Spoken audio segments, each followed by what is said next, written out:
Morning magazine స్వాగతం. ప్రముఖ దినపత్రికలో వస్తున్న వార్తలు వెనకాల జరుగుతున్న పరిణామాలు చూద్దాం.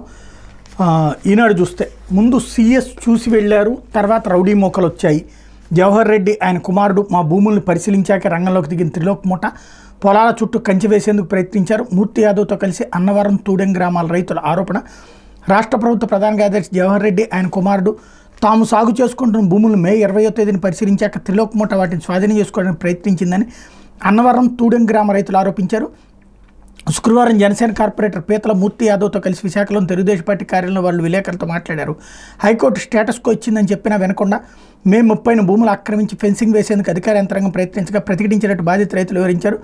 ఆ ఘటనకు సంబంధించిన వీడియోలు మీడియా ముందు ప్రదర్శించారు. తమ ప్రాణాలు పోయిన దశాబ్దాలుగా సాగు చేసుకున్న భూములు వదిలేది లేదని స్పష్టం చేయడంతో అధికార యంత్రాంగం వారితో వచ్చిన స్థానిక వైకాపా నాయకులు వెందిరిగారన్నారు. 1991 నుంచి భూమి శిస్తు రసీదులతో పాటు రికార్డుల పేర్లు ఉన్నాయని, నీలగిరి జీడి మామిడి సరుగుడు కొబ్బరి సాగు చేసుకున్నామని రైతులు తెలిపారు. భోగాపురం తూడెం చుట్టుపక్కల గ్రామాల్లో పలువురు అన్నదాతల నుంచి భూములు కొనుగోలుకు సీఎస్ బినామీ త్రిలోక్ అగ్రిమెంట్ చేసుకున్నారని ఆరోపించారు. ఒకప్పుడు తూడెం అన్నవరం 2 పంచాయతీలు విశాఖ జిల్లాలో ఉండేవని, ప్రస్తుతం విజయనగరం జిల్లాకు తూడెం, విశాఖ జిల్లాకు అన్నవరం వెళ్ళాయని తెలిపారు. భోగాపురం సమీపంలో తూడెం గ్రామంలో భూములను జవహర్ రెడ్డి జిల్లా కలెక్టర్ మల్లికార్జున ఆదేశాలతోనే స్వాధీనం చేసుకునేందుకు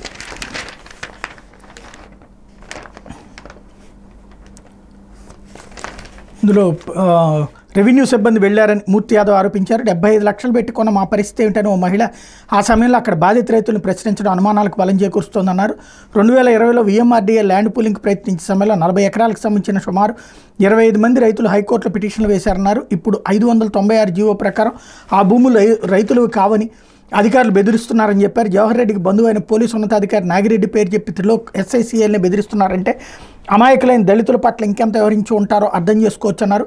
భూ కబ్జా కేసు, బెదిరింపుల కేసులో త్రిలోక్ని వెంటనే అరెస్ట్ చేయాలని మూర్తి యాదవ్ డిమాండ్ చేశారు. చిత్తూరులో 1,00,000 ఎకరాలకు ఫ్రీ హోల్డ్ చేస్తే విశాఖలో 700 ఎకరాలకే ఇచ్చామంటూ పోల్చుకోవడం దారుణమని మూర్తి యాదవ్ పేర్కొన్నారు. విశాఖలో ఇచ్చిన భూముల విలువ 1000 కోట్ల ఉంటుందన్న విషయం మర్చిపోకూడదన్నారు. భోగాపురం అంతర్జాతీయ విమానాశ్రయం దగ్గరలో అనంతపురం భీమిలి 6 వరుసల రహదారి సమీపంలో కలెక్టర్ ప్రీ హోల్డ్ చేసిన భూములు విలువలేనివి అని ప్రశ్నించారన్నటువంటి వార్తని ఇక్కడ హైలైట్ చేశారు. ఇకపోతే ఓటర్ నాడిపై ఎవరేం చెబుతారో నేడే ఎగ్జిట్ పోల్ సాయంత్రం 6:30 తర్వాత వెల్లడి. అసలు కంటే కొసరు ఎక్కువైనట్టు ఓట్ల పండుగలో ఆఖరి అంకం ఫలితాలు వెల్లడే. అయినా అంతకుముందే అంతకంటే ఎక్కువ ఉత్కంఠ రేకెత్తించే ఘట్టం ఎగ్జిట్ పోల్స్. 18వ సార్వత్రిక ఎన్నికల చివరి దశ పోలింగ్ శనివారంతో ముగుస్తున్న నేపథ్యంలో సాయంత్రం 6:30 గంటల తర్వాత ఎగ్జిట్ పోల్స్ వెలువడబోతున్నాయి. వివిధ సర్వే సంస్థలు, మీడియా సంస్థలు కలిసి చేసి అంచనాలపై సర్వత్రా ఆసక్తి వ్యక్తం అవుతోంది. ప్రధానమంత్రి నరేంద్ర మోడీ పదే వల్లిస్తున్న 400 పార్ సాధ్యమయ్యేనా? భాజపాకు సొంతంగా సీట్లు తగ్గుతాయా, పెరుగుతాయా? విపక్ష ఇండియా కూటమి పుంజుకుంటుందా? ఆంధ్రాలోని మొగ్గు ఎటువైపు? ఇలా ఎన్నో ప్రశ్నలు. వీటికి శనివారం నాటి ఎగ్జిట్ పోల్స్ ఖచ్చిత సమాధానం ఇవ్వకుండా ఉజ్జాయింపుగా అంచనాను ముందుంచుతాయి. ఇవి కాస్త అటు ఇటుగా నిజం కావచ్చు, కాకపోవచ్చు, కానీ అంతిమ ఫలితంపై మరింత ఉద్విగ్నతను పెంచుతాయి అంటూ గతంలో చూస్తే 2014వ సంవత్సరంలో తెలుగుదేశం పార్టీకి 75 నుంచి 95 స్థానాలు వస్తాయని ఎన్డీటీవీ, వైకాపాకి 80 నుంచి 100 వస్తాయని అంచనా వేసింది, ఫెయిల్ అయ్యింది. అదే సందర్భంలో అప్పుడు 2014లోనే ఎన్టీవీ నేల్సన్ 42 నుంచి 46 టీడీపీకి వస్తాయని, 129 నుంచి 133 వైకాపాకి వస్తాయని వేసిన అంచనా కూడా ఫెయిల్ అయ్యింది. అదే సందర్భంలో 2014లోనే 2019లో ఎగ్జిట్ పోల్స్ పరంగా చూసుకుంటే కనుక ఇండియా టుడే చెప్పినటువంటిది వైఎస్ఆర్ కాంగ్రెస్ పార్టీకి ఏదైతే ఇక్కడ INSS 118 తెలుగుదేశం పార్టీకి వస్తాయని, 52 వైసీపీకి వస్తాయని, 5 జనసేనకు వస్తాయని అంచనా వేసింది, అది ఫెయిల్ అయింది. CPS 43 నుంచి 44 తెలుగుదేశం పార్టీకి, 130 నుంచి 133 వైకాపాకి, 0 నుంచి 1 జనసేనకు వస్తాయని అంచనా వేసింది. ఇందులో వైకాపా 130 దాటి 130 అని 151 వచ్చింది. తెలుగుదేశం 23 దగ్గర ఆగిపోయింది. వీళ్ళు వేసిన ఎస్టిమేషన్లో గెలుపుని వైసీపీ అన్నది అంచనా వేశారు, కానీ డైరెక్ట్ అంచనా దగ్గర ఫెయిల్ అయ్యారు. బట్ సక్సెస్ అయినట్టే. VDP అసోసియేట్స్ వచ్చేటప్పటికి తెలుగుదేశం పార్టీ 54 నుంచి 60 వస్తుందని, వైసీపీ 111 నుంచి 121 వస్తుందని అంచనా వేసింది. 0 నుండి 4 జనసేన అంచనా వేసింది. ఇందులో కూడా గెలుపు అంచనా కరెక్ట్గానే ఉన్నా తెలుగుదేశం సీట్లు ఎక్కువగా అంచనా వేశారు. అప్పుడు 47 నుంచి 56 తెలుగుదేశం పార్టీకి, 119 నుంచి 126 వైఎస్ఆర్ కాంగ్రెస్ పార్టీకి, జనసేనకు 2 వస్తాయని అంచనా వేసింది. అక్కడ వైఎస్ఆర్ కాంగ్రెస్ పార్టీ గెలుపు నిజమైంది. తెలుగుదేశం పార్టీ సీట్లు మాత్రం అంత రాలేదు. ఇండియా టుడే చూసుకుంటే 37 నుంచి 40 తెలుగుదేశం పార్టీకి, 130 నుంచి 135 వైఎస్ఆర్ కాంగ్రెస్ పార్టీకి వస్తాయని అంచనా వేసింది. 0 నుంచి 1 జనసేన అని అంచనా వేసింది. ఇది కూడా గెలుపు అంచనాలు కరెక్ట్గానే వచ్చినాయి, ఒక ఐఎన్ఎస్ఎస్ తప్పించి అన్నిట్లో కూడా. అదే సందర్భంలో ఎన్డీటీవీ ఏదైతే 2014లో వేసినటువంటిది ఫెయిల్ అయ్యింది, ఎన్టీవీ నెల్సన్ కూడా ఫెయిల్ అయ్యింది అప్పట్లో అన్నటువంటి విషయాల్ని ఇక్కడ వీళ్ళు డీటెయిల్డ్గా వేసుకొచ్చారు. అట్లాగే పార్లమెంట్ ఎన్నికలకు సంబంధించినటువంటి ఎగ్జిట్ పోల్స్ కూడా అప్పటి అంచనాలని హైలైట్ చేసుకుంటూ వచ్చారు. లేకపోతే మధ్యాహ్నం బాధ్యతలు, సాయంత్రం విరమణ. హైకోర్టు ఆదేశాలతో తప్పనిసరి పరిస్థితుల్లో ఏబీ వెంకటేశ్వరరావును విధుల్లోకి తీసుకున్న ప్రభుత్వం ప్రింటింగ్ అండ్ స్టేషనరీ కమిషనర్గా పోస్టింగ్, దుష్ట శిక్షణ శిష్ట రక్షణకు అవకాశాలు వస్తాయని భావిస్తున్న ఏబీవీ. జగన్ ప్రభుత్వ కక్ష సాధింపు చర్యలు వేధింపులకు గురైన డైరెక్టర్ జనరల్ హోదా కలిగిన సీనియర్ ఐపీఎస్ అధికారి ఏబీ వెంకటేశ్వరరావు చివరికి ఆయన కోరుకున్నట్టుగానే పోలీసు యూనిఫామ్లో పదవి విరమణ చేశారు. 5 ఏళ్లుగా పోస్టింగ్ ఇవ్వకుండా సస్పెన్షన్ల మీద సస్పెన్షన్లు విధించి అక్రమ కేసులతో ఏబీవీని వేధించిన జగన్ ప్రభుత్వం వైకాపా వీరభక్త అధికారగణం హైకోర్టు ఆదేశాల మేరకు తప్పనిసరి పరిస్థితుల్లో ఆయన విధుల్లోకి తీసుకుని ప్రింటింగ్ అండ్ స్టేషనరీ కమిషనర్గా నియమించింది. ఈ మేరకు శుక్రవారం ఉదయం 11 గంటలకు ప్రభుత్వ ప్రధాన కార్యదర్శి కె జవహర్ రెడ్డి ఉత్తర్వులు జారీ చేయగా మధ్యాహ్నం 12 గంటల సమయంలో ఏబీ వెంకటేశ్వరరావు బాధ్యతలు స్వీకరించారు. సాయంత్రం 5 గంటలకు పదవి విరమణ చేశారన్నటువంటి వార్తని హైలైట్ చేశారు. ఇకపోతే సజ్జలపై క్రిమినల్ కేసు అంటూ వైకాపా కౌంటింగ్ ఏజెంట్ల సమావేశంలో అనుచిత వ్యాఖ్యలు, పోలీస్ స్టేషన్లో తెలుగుదేశం పార్టీ లీగల్ సెల్ ఫిర్యాదు, ప్రభుత్వంలో చక్రం తిప్పిన ఆయనపై తొలిసారిగా కేసు. రాష్ట్ర ప్రభుత్వ సలహాదారు వైకాపా రాష్ట్ర ప్రధాన కార్యదర్శి సజ్జల రామకృష్ణారెడ్డిపై గుంటూరు జిల్లా తాడేపల్లి పోలీస్ స్టేషన్లో నాన్ బెయిలబుల్ క్రిమినల్ కేసు నమోదైంది. గత 5 ఏళ్ల వైకాపా ప్రభుత్వంలో చక్రం తిప్పిన సజ్జలపై కేసు నమోదు కావడం ఇదే తొలిసారి. గతంలో ఆయనపై ఎవరైనా ఫిర్యాదు చేసినవన్నీ బుట్టదాఖలు అయ్యేవి. ప్రస్తుతం రాష్ట్ర యంత్రాంగం మొత్తం ఈసీ పర్యవేక్షణలో ఉన్న నేపథ్యంలో తెలుగుదేశం పార్టీ రాష్ట్ర లీగల్ సెల్ ఇచ్చిన ఫిర్యాదు ఆధారంగా కేసు నమోదు చేయడం ఇటు పోలీసులు అటు రాజకీయ వర్గాలు చర్చనీయాంశమైంది. మే 29న తాడేపల్లిలోని వైకాపా కేంద్ర కార్యాలయం నిర్వహించిన ఆ పార్టీ కౌంటింగ్ ఏజెంట్ల సమావేశంలో సజ్జల రామకృష్ణారెడ్డి రెచ్చగొట్టే వ్యాఖ్యలు చేశారని తెలుగుదేశం పార్టీ లీగల్ సెల్ రాష్ట్ర ప్రధాన కార్యదర్శి గూడపాటి లక్ష్మీనారాయణ గురువారం తాడేపల్లి పోలీసులు ఫిర్యాదు చేశారు. సజ్జల వ్యాఖ్యల కారణంగా ప్రజల మధ్య విద్వేషాలు ఏర్పడి గొడవలు జరగడానికి ఆస్కారం ఉందని తెలిపారు.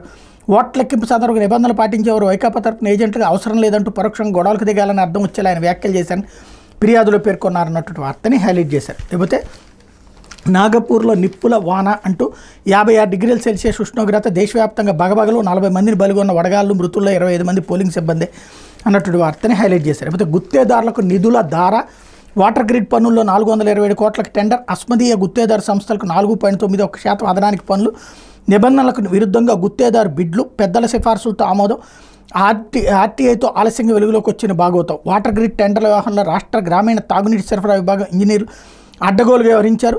జలజీవన్ మిషన్లో భాగమైన 8,690 కోట్ల విలువైన వాటర్ గ్రిడ్ పనులను ప్రభుత్వ పెద్దలకు అనుకూలంగా ఉండే గుత్తేదారు సంస్థలకు నిబంధనలకు విరుద్ధంగా కట్టబెట్టారు. విజయవాడకు చెందిన ఒక న్యాయవాది సమాచార హక్కు చట్టం కింద సేకరించిన సమాచారంతో 2 ఏళ్ల క్రితం నిర్వహించిన వాటర్ గ్రిడ్ టెండర్లో జరిగిన అడ్డగోలు వ్యవహారాలు ఆలస్యంగా వెలుగులోకి వచ్చాయి.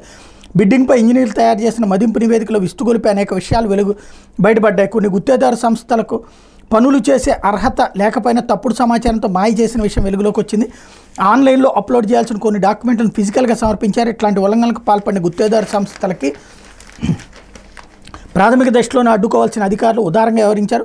ఉన్నత స్థాయిలోనే అభ్యంతరం చెప్పకుండా మెయిల్ చేశారు. జలజీవన్ మిషన్ కార్యక్రమంలో భాగంగా ఉమ్మడి తూర్పుగోదావరి, పశ్చిమ గోదావరి, కృష్ణా, గుంటూరు, ప్రకాశం, చిత్తూరు జిల్లాల్లో ప్రజలకు తాగునీటి సరఫరా కోసం 8,690 కోట్ల అంచనాతో వాటర్ గ్రిడ్ పనులకు రాష్ట్ర పంచాయతీరాజ్ గ్రామీణాభివృద్ధి శాఖ 2022 జూలైలో టెండర్ పిలిచిన దాంట్లో తేడా వచ్చింది. ఇదంతా mega industries, NCC, mega engineering, Raghava constructions, హరికాన్స్ ఇంజనీర్సు, ఎన్సీసీ వీళ్ళకు వచ్చినాయి. ఇవన్నీ కూడా పెద్ద సంస్థలు కాదు అన్నటువంటి కోణంలో రాసుకొచ్చారు. మెగా వాళ్ళు పెద్ద సంస్థతో కాదు జనానికి తెలుసు, కాకపోతే ముందుగా హెడ్డింగ్ ఆ కోణంలో ఉంటుంది. ఇకపోతే చెవిరెడ్డి బెదిరింపులకు తలొగ్గలేదనే ఆర్ఓ బదిలీ. ఒంగోలు లోక్సభ నియోజకవర్గ వైకాపా అభ్యర్థి చెవిరెడ్డి భాస్కర్ రెడ్డి బెదిరింపులు తరగొనందుకే ఎర్రగొండపాలెం ఆర్ఓ శ్రీలేఖను బాధ్యతల నుంచి తప్పించారని ఆ నియోజకవర్గ తెలుగుదేశం పార్టీ పరిశీలకుడు వేములకొండ శ్రీనివాస్ విమర్శించారన్నటువంటి వార్తని హైలైట్ చేశారు. అది ఇందాక ఎన్నికల సంఘం చేసిందన్నారు, ఇప్పుడేమో ఎన్నికల సంఘం చేసినటువంటి బదిలీ వైసీపీ చేయించింది అంటున్నారు. అదే ఇక్కడ ఉన్నటువంటి తేడా. లేకపోతే సాక్షి, ఇది ఈసీ వివక్ష అంటూ పేరు, హోదా, వివరాలు, సీలు లేకపోతే పోస్టల్ బ్యాలెట్ ఎలా చెల్లుతుంది, ఎన్నికల కమిషన్ ఇచ్చిన తాజా ఉత్తర్వులు విస్మయకరం, అన్యాయం, హైకోర్టుకి నివేదించిన వైఎస్ఆర్సీపీ సీనియర్ న్యాయవాదులు అభిషేక్ సింఘ్వి, వీరారెడ్డి. దేశంలో ఎక్కడా లేని ఉత్తర్వులు ఒక్క ఏపీలోనే అమలు. ఎన్నికల సంఘం పరిద్దాటి ఏకపక్ష ధోరణిలో వ్యవహరిస్తోంది. చట్టబద్ధ నిబంధనలను మెమోలు, సర్క్యులర్ లేఖల ద్వారా మార్చలేరు, వాటిని పార్లమెంట్ మాత్రం మార్చగలదు. ఎప్పుడో ఎన్నికల నోటిఫికేషన్ వస్తే ఇప్పుడు ఉత్తర్వులు ఇవ్వడం ఏంటి? కౌంటింగ్ వేళ ఎన్నికల కమిషన్ తీరు సందేహాస్పదం.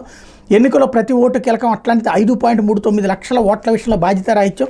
మా ఆందోళన ఫిర్యాదును సీఈసీ పట్టించుకోలేదు. నిబంధనలకు విరుద్ధంగా ఎన్నికల ప్రక్రియ ఉంటే కోర్టులు జోక్యం చేసుకోవచ్చు. ఎన్నికల సంఘం జారీ చేసిన తాజా ఏకపక్ష ఉత్తర్వులు రద్దు చేయాలని విన్నపం. ఫలితాలపై అభ్యంతరం ఉంటే ఎన్నికల పిటిషన్ వేసుకోవాలని ఎన్నికల సంఘం సీనియర్ న్యాయవాది అవినాష్ దేశాయ్ ముగిసిన వాదనలు నేటి సాయంత్రం 6 గంటలకు తీర్పు అంటూ పోస్టల్ బ్యాలెట్ డిక్లరేషన్ ఫామ్పై అటెస్టింగ్ అధికారి సంతకం మాత్రమే ఉండి పేరు, హోదా వివరాలు, సీలు లేకపోయినా ఆ పోస్టల్ బ్యాలెట్లను ఆమోదించాలని రిటర్నింగ్ అధికారులు ఆదేశిస్తూ కేంద్ర ఎన్నికల సంఘం గురువారం జారీ చేసిన ఉత్తర్వులను సవాల్ చేస్తూ వైఎస్ఆర్ కాంగ్రెస్ పార్టీ దాఖలు చేసిన పిటిషన్పై హైకోర్టులో శుక్రవారం వాదనలు ముగిసినాయి. వాదనలు విన్న న్యాయస్థానం తీర్పును రిజర్వ్ చేసింది. శనివారం సాయంత్రం 6 గంటలకు నిర్ణయం వెలువరిస్తామని స్పష్టం చేసింది అన్నట్టు వార్తని హైలైట్ చేశారు. లేకపోతే కవ్వించి కలబడాలి, టీడీపీ చీఫ్ కౌంటింగ్ ఏజెంట్లకు చంద్రబాబు నిర్దేశం. పోలింగ్ రోజు తరహాలో మరోసారి విధ్వంసానికి పథకం. కౌంటింగ్ కేంద్రాలు బయట హింస రాజేయడం లక్ష్యం. కొమ్ము కాసి అధికారుల అండతో వ్యూహం అమలుకు ప్రణాళిక. రెచ్చగొట్టి వైఎస్ఆర్సీపీ ఏజెంట్లను వెళ్లగొట్టడమే లక్ష్యం.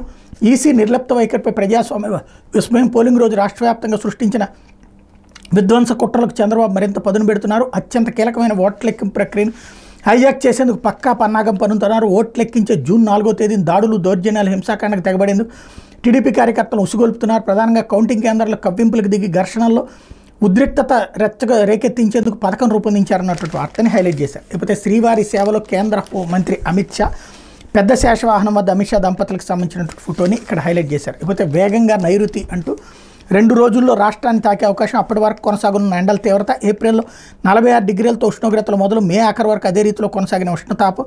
నేడు రేపు రాష్ట్రంలోని పలు ప్రాంతాల్లో వర్షాలు అన్నటువంటి వార్తని హైలైట్ చేశారు. లేకపోతే చల్లని రేయే వేడెక్కెనులే అంటూ పట్టణీకరణ ప్రభావంతో పెరుగుతున్న రాత్రి ఉష్ణోగ్రతలు. భారత నగరాల్లో 60% వేడి రాత్రులే. కాంక్రీటు, తారు రోడ్లు పగటిపూట వేడిని గ్రహించి నిల్వ చేస్తే అవి రాత్రులు వేడిని విడుదల చేస్తే దేశంలోని వాయువ్య, ఈశాన్య, దక్షిణ ప్రాంతాలను ఎక్కువ పెరుగుదల. ప్రతి దశాబ్దానికి సగటున 0.53 డిగ్రీలు పెరుగుతున్న రాత్రి ఉష్ణోగ్రతలు అన్నటువంటిది ఐఐటి భువనేశ్వర్ తాజా పరిశోధనలో వెల్లడైంది అన్నటువంటి వార్తని హైలైట్ చేశారు. లేకపోతే కొత్త విత్తనాలు వేద్దాం అంటూ పెట్టుబడి ఉత్పత్తి నష్టాలను అధిగమిద్దాం. ఖరీఫ్లో 37 లక్షల ఎకరాల్లో వరి సాగు, 20 లక్షల ఎకరాల్లో 20 నుంచి 30 ఏళ్ల పైబడిన వంగడాలే. చీడపీడలు, తుఫాను బారిన పడుతున్న పాత రకాలు. ఏటా వేల కోట్ల పెట్టుబడి నష్టాన్ని చవిచూస్తున్న రైతన్నలు.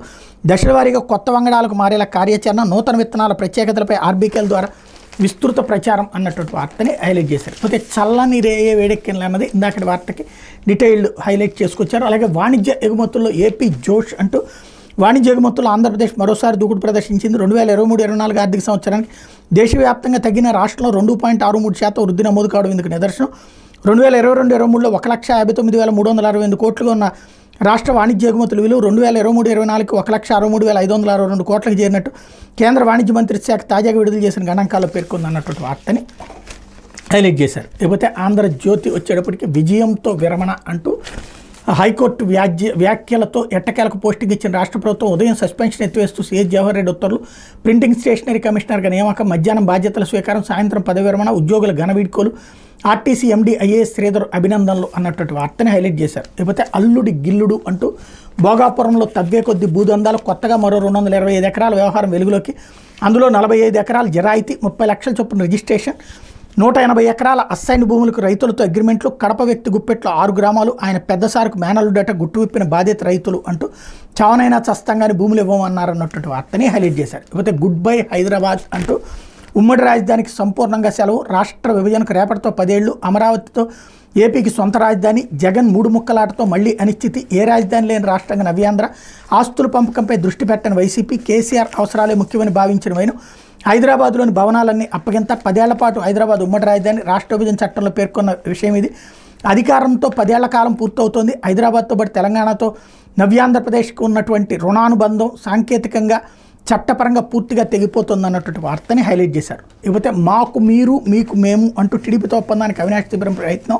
పులివెందుల్లో తెరవడానికి ఆసక్తికర పరిణామాలు. కడప లోక్సభకు షర్మిల పోటీతో అవినాష్ వర్గానికి ఓటమి భయం. టీడీపీతో చీకటి ఒప్పందానికి ప్రయత్నం. 25 బూతుల్లో తమకు ఓట్లు వేస్తే అసెంబ్లీకి టీడీపీకి వేయిస్తామని ప్రతిపాదన. జగన్ ఓట్లకే గండి కొట్టే యత్నం. భాస్కర్ రెడ్డి సందేశానికి నో అన్న బీటెక్ రవి. అయినా కడప లోక్సభ పరిధిలోని మిగతా అసెంబ్లీ అభ్యర్థులకు వర్తమానం. ఒకచోట పరస్పరం ఓట్లేసుకున్నట్టు ప్రచారం. రాష్ట్రంలో పలు చోట్ల ఇదే దారిన వైసీపీ అభ్యర్థులు. అనైతిక ఒప్పందాలకు టీడీపీ ససేమిరా అంటూ వినేవాడు వెర్రోడైతే చెప్పేవాడు రాధాకృష్ణ అన్నటువంటి కోణంలో రాసుకొచ్చారు. అందులో అవినాష్ జగన్కి వేయకపోయినా పర్లేదు నాకేమని అడుగుతాడు అన్నటువంటి విచిత్రమైనటువంటి భావనతో రాసుకొచ్చినటువంటిది. అదేదో బీటెక్ రవి జాగ్రత్తగా లేదు లేదు నేను చాలా బాధ్యతగా ఉన్నానని చెప్పినట్టుగా కథలు అల్లేటటువంటి ప్రయత్నం. బీటెక్ రవి చెప్పుంటాడు ఆ కథ వీళ్ళకి.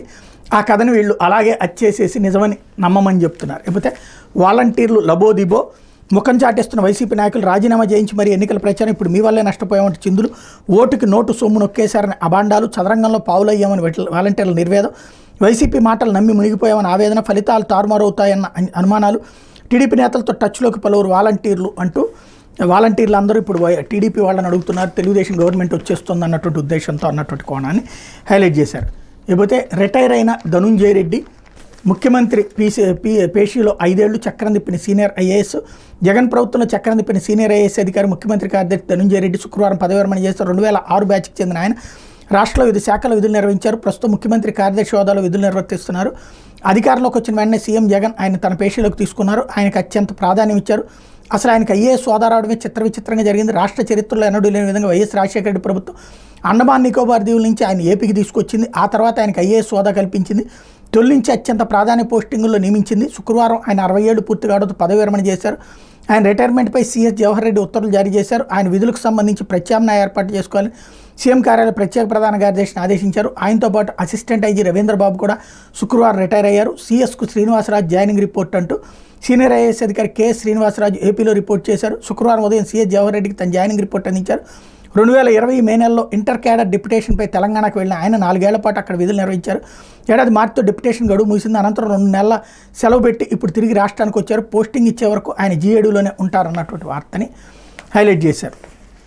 ఇక్కడ విశేషం ఏంటంటే ఇక్కడ పదవీ విరమణ చేసినటువంటి వెంకటేశ్వరరావు గారి గురించి ఆయన తెలుగుదేశం పార్టీ అభిమాని ప్లస్ వాళ్ళకి పనిచేశాడు కాబట్టి ఈ స్థాయిలో ఆయన్ని గొప్ప అద్భుతంగా చిత్రీకరించారు. అదే సందర్భంలో వీళ్ళిద్దరికీ సంబంధించిందేమో చాలా నార్మల్గా అదేదో తప్పుడు పని చేశారన్నటువంటి విధంగా రాసుకొచ్చారు. అదే ప్రస్తుతం ఆంధ్ర ప్రజలకి సంబంధించి ఇది ఇంకెన్నాళ్ళు కొనసాగుతుంది అన్నటువంటి చూడాల్సింది. ఇది దినపత్రికలో వచ్చిన వార్తలు వెనకాల జరుగుతున్న పరిణామాలు.